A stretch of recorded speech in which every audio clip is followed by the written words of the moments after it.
further. If you think about culture as a concept, culture is defined as the way we do things around here.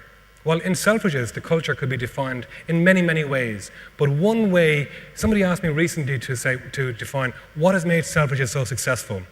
And I thought about it, and the answer that I gave was, in Selfridges, there is a very high level of dissatisfaction with everything. Now, that sounds very tiring, and it is.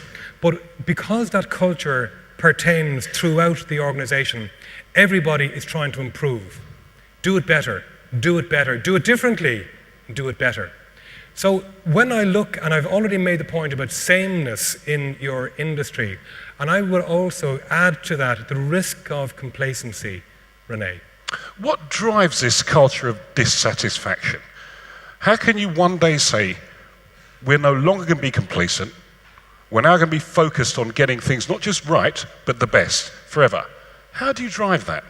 It starts back, Rene, with the articulating the vision and the goal in the first place. So it starts way back up here in the pyramid. So if the pyramid is not clearly defined and thought through in the first place, well, then that won't happen down here. But because that target is to be the number one in the world, that's a very, very brave and passionate ambition. So to be number one, there's just that culture has developed now where we know, well, being number one in the very fast moving business which retail is, there is always somebody coming behind. And not necessarily in Oxford Street. It could be in South America, or it could be in Hong Kong, or Seoul. So it's recognizing that to be number one, it means that we've got to keep changing and driving forward. Have you seen, as you travel around, you travel loads, have you seen the start of this driving, being uncomfortable with the standards where they are in terms of duty-free? Are you starting to see the right changes? Or are you seeing a culture of complacency? I am seeing, it's a mix. I think the easy answer is to say I'm seeing both.